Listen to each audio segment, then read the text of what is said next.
जम्मू कश्मीर विधानसभा में गुरुवार 7 नवंबर 2024 को काफी हंगामा हुआ। आर्टिकल 370 पर हाथापाई की भी नौबत आ गई। इस दौरान पोस्टर भी फाड़े गए। हंगामे पर सदन की कार्यवाही 20 मिनट के लिए स्थगित कर दी गई। हालांकि सुबह 10:20 पर एक बार फिर से सदन की कार्यवाही शुरू हो गई, लेकिन भाजपा विधायकों का हंगामा जारी रहा, जिसे देखकर स्पीकर ने सदन को पूरे दिन के लिए स्थगित करने का फैसला किया। लोंगेट के विधायक शेख खुर्शीद सदन में एक पोस्टर लेके पहुंचे थे, जिसमें आर्टिकल 370 की बहाली की मांग की गई थी।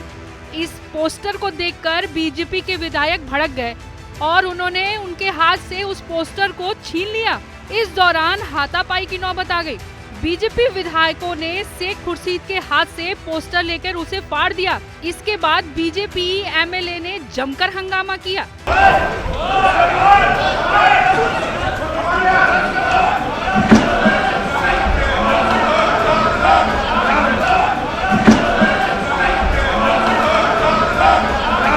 भारतीय जनता पार्टी के नेता रविंद्र रैना ने कहा कि जम्मू कश्मीर में आर्टिकल 370 अब इतिहास बन गया है। उमर अब्दुल्ला सरकार पाकिस्तान का हौसला बढ़ा रही है। 370 ने जम्मू कश्मीर में आतंकवाद, अलगाववाद और पाकिस्तान की मानसिकता को जन्म दिया है।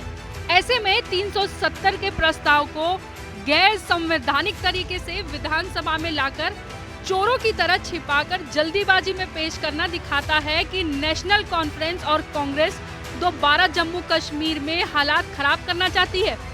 नेशनल कॉन्फ्रेंस और कांग्रेस ने भारत माता की पीठ पर खंजर घोंपा है। आर्टिकल 370 को हटाने को लेकर सरकार की तरफ से पास बिल से गुस्साई भीड़ सरकार के खिलाफ नारेबाजी कर रही थी। इसी दौरान लंगेट विधानसभा सीट के आवासी इत्तेहाद पार्टी के विधायक खुर्शीद अहमद शेख सदन में आर्टिकल 370 को हटाने में जुड़ा बैनर दिखाने लगे। इसके बाद पक्ष और विपक्ष के विधायकों के बीच हाथापाई शुरू हो गई। बैनर दिखाए जाने का बीजेपी नेता और विधानसभा में विपक्ष के नेता सुनील शर्मा ने विरोध किया। हंगामा बढ़ने पर बीच बचाव के लिए मार्शल को आना पड़ा। इसके बाद सदन की कार्यवाही कुछ देर के लिए स्थगित कर दी गई। बता दें, खुर्शीद अहमद शेख बारामूला से लोकसभा सांसद इंजीनियर राशिद के भाई हैं। ब्यूरो रिपोर्ट, डिजिटल जनतंत्र टीवी।